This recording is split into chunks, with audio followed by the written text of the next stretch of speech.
Good morning everyone. चलिए तो बच्चों, आज हम स्टार्ट करते हैं अपना चैप्टर नंबर 14, ठीक है, जिसमें बेटा आज हम डिस्कस करेंगे किसके बारे में। सबसे पहले हम डिस्कस करेंगे पवन ऊर्जा के बारे में, ठीक है। लास्ट वीडियो में हमने बायोगैस पर अपना यानी कि फर्स्ट वीडियो ख़त्म करी थी। अब वहीं से हमें क्या है, सेकंड जो हमारा पॉइंट है अगला है पवन ऊर्जा, ठीक है। पवन ऊर्जा क्या होती है, देखिए, सूर्य की विकिरणों से भूखंड तथा जलाशयों के असमान गर्म होने के कारण वायु में गति उत्पन्न होती है। क्या होती है? वायु में गति उत्पन्न होती है और पवनों का प्रवाह होता है तो पवनों की गतिज ऊर्जा का उपयोग पवन चक्कियों द्वारा किया जाता है, ठीक है। पवनों की गतिज ऊर्जा का उपयोग किसमें किया जाता है? किसके द्वारा किया जाता है? पवन चक्कियों के द्वारा किया जाता है, ठीक है। तो बेटा देखिए, एक चीज़ और, कभी पवनों का निर्माण कैसे होता है, ये क्वेश्चन आए, या फिर आए पवनों का प्रवाह कैसे होता है। तो ध्यान रखना है, दोनों बातों में आप सेम चीज़ लिखोगे कि सूर्य की विकिरणों से भूखंड तथा जलाशयों के असमान गर्म होने के कारण वायु में गति उत्पन्न होती है और पवनों का प्रवाह होता है या पवनों का निर्माण होता है। पवनों की गतिज ऊर्जा का उपयोग किसमें किया जाता है? पवन चक्कियों द्वारा किया जाता है, ठीक है।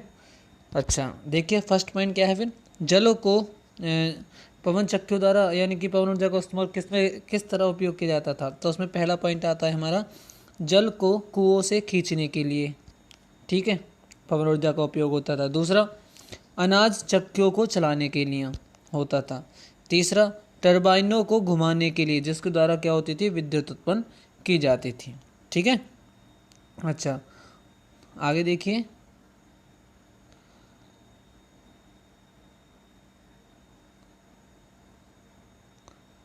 हाँ जी आगे है, परंतु एकल पवन चक्की से बहुत कम विद्युत उत्पन्न की जाती है, ठीक है। एकल का मतलब होता है एक, ठीक है।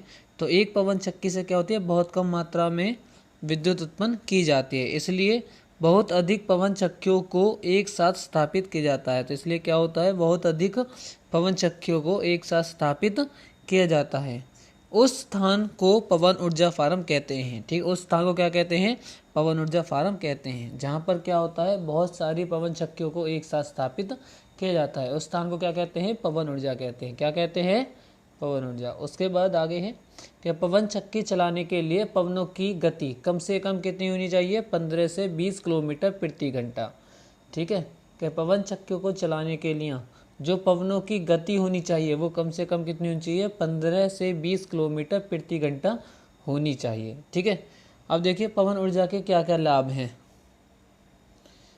पहला आता है यह पर्यावरण हितैषी, कि इससे कोई पर्यावरण प्रदूषित नहीं होता। दूसरा क्या है, यह ऊर्जा का कैसा स्रोत है? यह ऊर्जा का नवीकरणीय ऊर्जा का स्रोत है, नवीकरणीय ऊर्जा का उत्तम स्रोत है। नवीकरणीय ऊर्जा के स्रोत कौन से होते हैं? वे स्रोत जिनका हम बार बार उपयोग कर सकते हैं, ठीक है। और तीसरा पॉइंट क्या है? तीसरा है हमारे पास, विद्युत ऊर्जा उत्पन्न करने में बार बार खर्च न होना।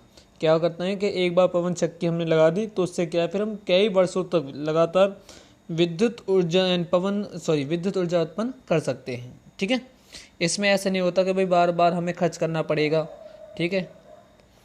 तो एक बार पवन चक्की लगाने के बाद फिर हम कई सालों तक, कई वर्षों तक क्या है, पवन ऊर्जा प्राप्त कर सकते हैं एक पवन चक्की के द्वारा, ठीक है। और एक सेकंड पॉइंट को दोबारा से रिपीट कर रहा हूँ मैं कि ये क्या होता है, ऊर्जा का नवीकरणीय ऊर्जा का उत्तम स्रोत होता है, ठीक है। आगे देखिए जी,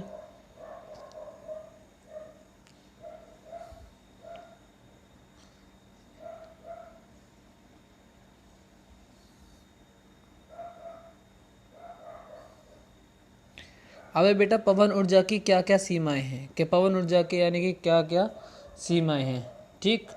देखिए, पवन ऊर्जा फार्म के लिए क्या होता है बेटा, पवन ऊर्जा फार्म जहाँ पर स्थापित किए जाते हैं, जहाँ पर बहुत सारी पवन चक्कियों को एक साथ लगाना होता है, उस स्थान को क्या कहते हैं? पवन ऊर्जा फार्म कहते हैं। अभी हमने पढ़ा था, ठीक है। तो पवन ऊर्जा फार्म के लिए अत्यधिक भूमि क्षेत्र की आवश्यकता होती है। कितनी भूमि चाहिए? अत्यधिक मात्रा में भूमि क्षेत्र की आवश्यकता होती है, ठीक है। इसके लिए बहुत ज़्यादा हमें भूमि की आवश्यकता होती है पवन ऊर्जा फार्म स्थापित करने के लिए।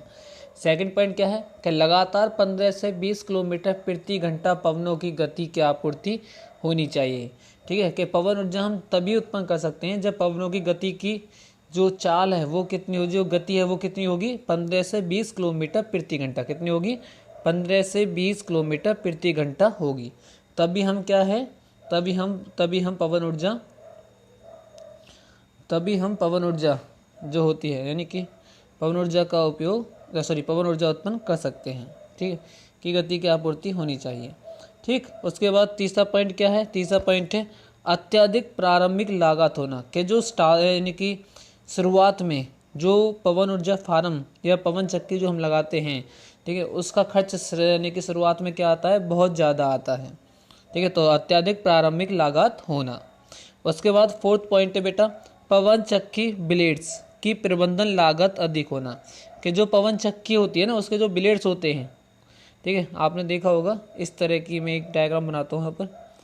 ठीक है, इस तरह इनको बोला जाता है बेटा ब्लेड। जो ये तीन आपको ये चीज़ दिखाई दे रही है, इनको ब्लेड बोला जाता है। ठीक है, तो इनकी जो प्रारंभ में जो प्रबंधन लागत होती है वो क्या होती है, वो बहुत ज़्यादा होती है। ठीक है,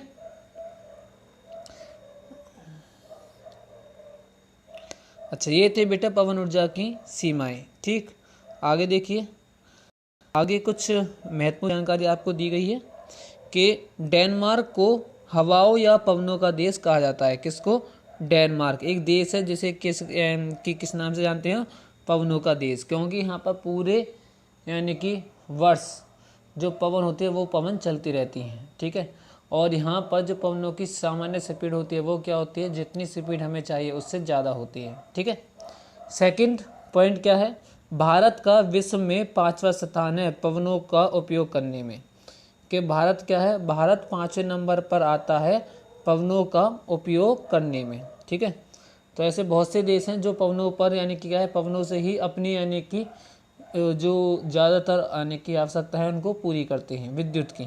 ठीक है, तो पहला हमारा पॉइंट क्या पढ़ा था, पहला हमने पढ़ा था डेनमार्क को हवाओं या पवनों का देश कहा जाता है। तो हवाओं पवनों का देश किस देश को कहा जाता है, डेनमार्क को। दूसरा सेकंड पॉइंट क्या था, भारत का विश्व में कौन सा स्थान है, 5वां स्थान। कौन सा स्थान है, 5वां। भारत का विश्व में 5वां स्थान है पवनों का उपयोग करने में। ठीक है, अच्छा बेटा, उसके बाद थर्ड पॉइंट क्या है, थर्ड पॉइंट है तमिलनाडु के निकट कन्याकुमारी में विशाल पवन ऊर्जा फार्म है।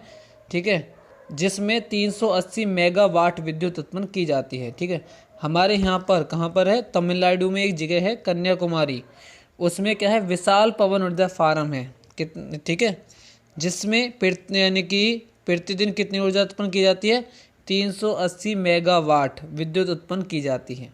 ठीक है, अच्छा, उसके बाद आगे देखिए, आगे क्या है हमारे पास, आगे हमारे पास गैर परंपरागत ऊर्जा के स्रोत। ठीक है, अभी तक हमने जो पढ़े थे वो सारे कैसे थे, वो थे परंपरागत ऊर्जा के स्रोतों के बारे में पढ़ा था। ठीक है, जिसमें बायोगैस आई थी, पवन ऊर्जा आई थी। ठीक, अच्छा, अब पढ़ेंगे हम किसके बारे में, गैर परंपरागत ऊर्जा के स्रोतों के बारे में। ठीक, तो आगे देखिए, प्रौद्योगिकी में उन्नति के साथ यानी विज्ञान में उन्नति के साथ ही ऊर्जा की जो मांग है वो प्रतिदिन क्या हो रही है, ऊर्जा की मांग में प्रतिदिन वृद्धि हो रही है। ठीक है, अतः ऊर्जा के वैकल्पिक स्रोतों के रूप में नाभिकीय ऊर्जा, ठीक है, सौर ऊर्जा का उपयोग कर सकते हैं। तो हम क्या कर सकते हैं, वैकल्पिक का मतलब होता है कि दूसरे विकल्प के रूप में, कि हम इन क्या करें, जो परंपरागत ऊर्जा के स्रोत हैं उन पर अपनी निर्भरता को कम करने के लिए ऊर्जा के वैकल्पिक स्रोतों की तरफ ध्यान दे सकते हैं। ठीक है, तो ऊर्जा के वैकल्पिक स्रोतों की तरफ ध्यान दे सकते हैं, जिसमें कौन कौन से विकल्प हमारे सामने हैं, नाभिकीय ऊर्जा, ठीक है, और सौर ऊर्जा हमारे सामने है। ठीक है, अच्छा, आगे देखिए, फिर बेटा कारण आता है कि क्या कारण है जो हम ऊर्जा के दूसरे स्रोतों की तरफ ध्यान दे रहे हैं, गैर परंपरागत ऊर्जा के स्रोतों की तरफ ध्यान दे रहे हैं। तो देखिए, इसमें आता है जीवाश्म ईंधन। जीवाश्म ईंधन कहते हैं जीवों के अंश के द्वारा प्राप्त ईंधन को बोला जाता है जीवाश्म ईंधन। ठीक है, अच्छा, उसके बाद बेटा जीवाश्म ईंधन सीमित मात्रा में उपलब्ध हैं। जो जीवाश्म ईंधन है वो क्या है, सीमित मात्रा में उपलब्ध हैं। यदि वर्तमान दर से उनका उपयोग करते रहे, जैसे हम यानी कि आज के टाइम में जीवाश्म ईंधनों का उपयोग कर रहे हैं, यदि लगातार हम इन्हीं का उपयोग इसी तरह करते रहे तो वे शीघ्र ही समाप्त हो जाएंगे। तो वो क्या होंगे, एक दिन ऐसा आएगा जब वो शीघ्र ही समाप्त हो जाएंगे। और जीवाश्म ईंधन पर अपनी निर्भरता को कम करने हेतु, क्या बेटा, कि जीवाश्म ईंधन पर अपनी निर्भरता को कम करने हेतु ऊर्जा के गैर परंपरागत स्रोतों का उपयोग किया जाता है। ठीक है, तो यानी क्या है, ऊर्जा के जीवाश्म ईंधन पर अपनी निर्भरता को कम करने के लिए हम क्या करते हैं, ऊर्जा के गैर परंपरागत स्रोतों की तरफ ध्यान दे रहे हैं, जिसके परिणाम स्वरूप जीवाश्म ईंधन लंबे समय तक चल सके और पर्यावरण को बचाने व प्रदूषण दर को कम करने हेतु ऊर्जा के गैर परंपरागत स्रोतों में किया जाता है। ठीक है, तो क्या होता है, जिसके परिणाम स्वरूप हम क्या कर सकते हैं, जीवाश्म ईंधन को लंबे समय तक चलाने की चल सकें और पर्यावरण को बचाने व प्रदूषण दर को कम करने हेतु हम ऊर्जा के गैर परंपरागत स्रोतों पर अपनी निर्भरता को बढ़ा सकते हैं। ठीक है, आगे देखिए,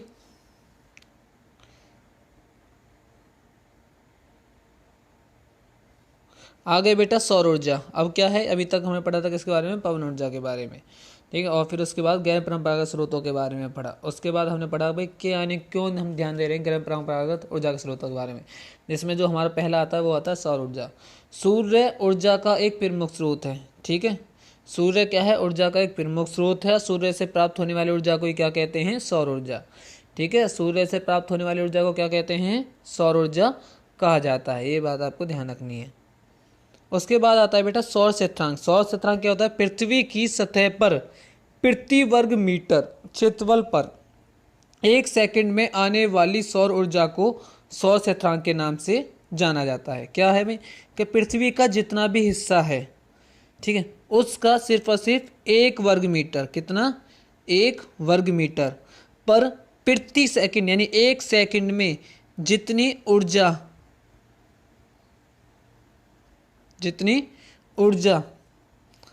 आती है उसी को किस नाम से जानते हैं हम, सौर क्षेत्रांक के नाम से जानते हैं। ठीक है, तो पृथ्वी की सतह पर प्रति वर्ग मीटर, यानी कि 1 वर्ग मीटर पर क्षेत्रफल पर 1 सेकंड में आने वाली सौर ऊर्जा को क्या किस नाम से जाना जाता है, सौर क्षेत्रांक के नाम से जाना जाता है। ठीक है, आगे देखिए,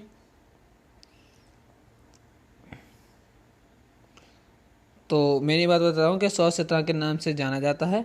ठीक है, तो प्रति सेकंड यानी कितनी ऊर्जा हमें प्राप्त होती है, वो हमें प्राप्त होती है 1.4 किलो जूल प्रति सेकंड प्रति वर्ग मीटर। तो ठीक है, तो 1 सेकंड हमें कितनी ऊर्जा प्राप्त होती है, 1.4 किलो जूल। उसके बाद है भाई सौर ऊर्जा से चलने वाले यंत्र के कौन कौन से यंत्र जो यानी कि सौर ऊर्जा से चलते हैं, जैसे भाई सौर कुकर है, सौर तापक है और सौर सेल है। ठीक है, अच्छा, तो ये वो यंत्र है जो क्या है, जो सौर ऊर्जा से चलते हैं। ठीक, अब देखिए, पहला काला पृष्ठ और सौर ऊर्जा को अधिक अवशोषित करता है। नोट, कुछ पॉइंट आपको बताए गए यहाँ पर। ठीक है, इन्हें आपको नोट डालकर लिखना है। काला पृष्ठ, जो काली सतह होती है, वो क्या करती है, सौर ऊर्जा को अधिक अवशोषित करती है, यानी सबसे ज़्यादा अवशोषित करती है काला पृष्ठ। इसलिए इन यंत्रों में काले रंग का उपयोग किया जाता है। तो इन जो ये यानी कि सौर यंत्र हैं, इन यंत्रों में कैसे रंग का उपयोग किया जाता है, काले पृष्ठ का।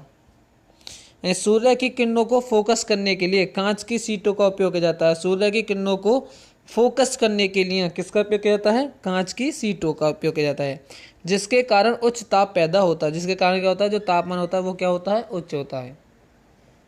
ठीक है, आगे देखिए,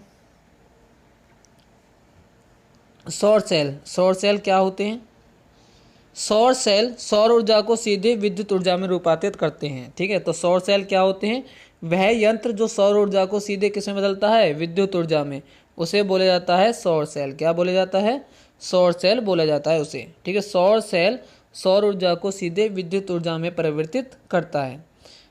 फिर आगे, किसी सौर सेल से 0.5 वोल्ट से लेकर 1.0 वोल्ट तक वोल्टता विकसित होती है तथा लगभग 0.7 वाट विद्युत उत्पन्न कर सकते हैं। ठीक है, वोल्टता कितनी उत्पन्न होती है, 0.5 से लेकर 0 वोल्ट तक। और कितनी विद्युत लगभग पैदा कर सकते हैं हम? 0.7 वाट विद्युत उत्पन्न कर सकते हैं। जब बहुत अधिक संख्या में सौर सेलों को संयोजित करते हैं, जब बहुत अधिक संख्या में क्या करते हैं, सौर सेलों को एक साथ जोड़ते हैं, बहुत सारे सौर सेलों को, तो बेटा क्या तैयार होते हैं? तो सौर पैनल तैयार होते हैं। तो या इस अवस्था को क्या कहते हैं? सौर पैनल कहा जाता है। ठीक है, तो इस अवस्था को क्या कहता है? सौर पैनल कहा जाता है। अब देखिए इसके क्या लाभ हैं और क्या हानियां हैं। लाभ, यह पर्यावरण हितैषी होता है। ठीक है। दूसरा, बिना किसी फोकसन युक्ति के काफ़ी संतोषजनक कार्य। ठीक है। और तीसरा क्या होता है? प्रचलन और रखरखाव की लागत अत्यंत कम होती है। प्रचलन क्या है और जो रखरखाव है उसकी लागत क्या होती है? अत्यंत कम। अब हानि देखिए क्या है? उत्पादन की प्रक्रिया महंगी होती है। किसे बनाने की जो वृद्धि होती है वो क्या होती है? बहुत महंगी होती है। विशिष्ट श्रेणी की सिलिकॉन की सीमित मात्रा, कि जिस यानी कि सिलिकॉन का इस्तेमाल करके इसे बनाया जाता है उसकी मात्रा क्या है? काफ़ी कम है। तीसरा, सौर सेलों को परस्पर संयोजित करने के लिए सिल्वर या चांदी का उपयोग किया जाता है। जब सौर सेलों को आपस में जोड़ा जाता है ना, तो उसमें सौर सेलों को किस तार के इस्तेमाल करके जोड़ा जाता है? सिल्वर यानी चांदी के तार के इस्तेमाल करके जोड़ा जाता है। इसलिए ये काफ़ी होते हैं, काफ़ी महंगे होते हैं। ठीक है, ये बात आपको ध्यान रखनी है। आगे देखिए कुछ और पॉइंट इनके, जो कि अत्यंत क्या होती है? महंगी होती है। अगला पॉइंट देखिए लाभ का, कोई गतिमान पुर्जा नहीं होता। कोई क्या है? कोई गतिमान पुर्जा नहीं है। जैसे कि पवन चक्की में क्या था? पवन ब्लेड्स थी, ऐसा था। ठीक है, ऐसा इसमें कुछ नहीं होता। और फिर पांचवा और देखिए, सुदूर स्थानों में स्थापित किया जा सकता है। कैसे स्थानों पर स्थापित किया जाता है? जहाँ पर यानी कि पवन चक्कियों का उपयोग नहीं किया जा सकता। ठीक है। अब देखिए हानि का फोर्थ पॉइंट, ये सूर्य के प्रकाश में कार्य करते हैं। जब सूर्य का प्रकाश होगा ये सिर्फ और सिर्फ तभी कार्य करेंगे। दूसरा, पांचवा, ये अंधेरे यानी रात में कार्य नहीं करते। ठीक है। अब देखिए आगे उपयोग, इनका उपयोग कहाँ कहाँ किया जाता है? मानव निर्मित उपग्रहों में सौर पैनल या सौर पैनल का उपयोग किया जाता है। ठीक है। सेकंड, रेडियो, बेतार संचार यंत्रों, सुदूर क्षेत्रों के टीवी आदि में सौर ऊर्जा का उपयोग किया जाता है। पांचवा, ट्रैफिक सिग्नल परिकलन यंत्र यानी कैलकुलेटर बोला जाता है परिकलन यंत्र को, तथा बहुत से खिलौनों में सौर सेल का उपयोग किया जाता है। ठीक है। और देखिए इसमें फिर कुछ नोट अलग से बातें हैं। इसमें सिल्वर की जगह जर्मेनियम का उपयोग भी होता है, कि सिल्वर की जगह किसका उपयोग कर सकते हैं हम? दूसरी धातु का, जर्मेनियम का। ठीक है, सौर यानी कि सौर सेलों को जोड़ने के लिए। अगला पॉइंट क्या है? कि सौर कुकर दो प्रकार के होते हैं, एक तो बॉक्स वाले और दूसरे होते हैं अवतल सतह वाले। ठीक है, जो सौर कुकर होते हैं वो दो प्रकार के होते हैं, एक तो होते हैं बॉक्स वाले और दूसरे होते हैं अवतल सतह वाले। ठीक है बच्चों, तो आज हम अपनी क्लास यहीं पे ख़त्म करेंगे और बाकी इस चैप्टर के बारे में, इस चैप्टर की एक और वीडियो बनाई जाएगी। ठीक है, जो आपको अगले यानी कि डे जिस दिन आपकी क्लास होगी उस दिन आपको मिल जाएगी। ठीक है, तो बच्चे सभी को अपनी यानी कि नोटबुक कंप्लीट कर लेनी है अभी तक जितने चैप्टर आपके हो चुके हैं। और किसी भी बच्चे को यदि किसी भी प्रकार की कोई समस्या आती है तो वो मुझसे मेरे नंबर पर कांटेक्ट कर सकता है। ठीक है, या व्हाट्सएप पर अपना मैसेज छोड़ सकता है। ठीक है, ओके बच्चों, थैंक यू एवरीवन।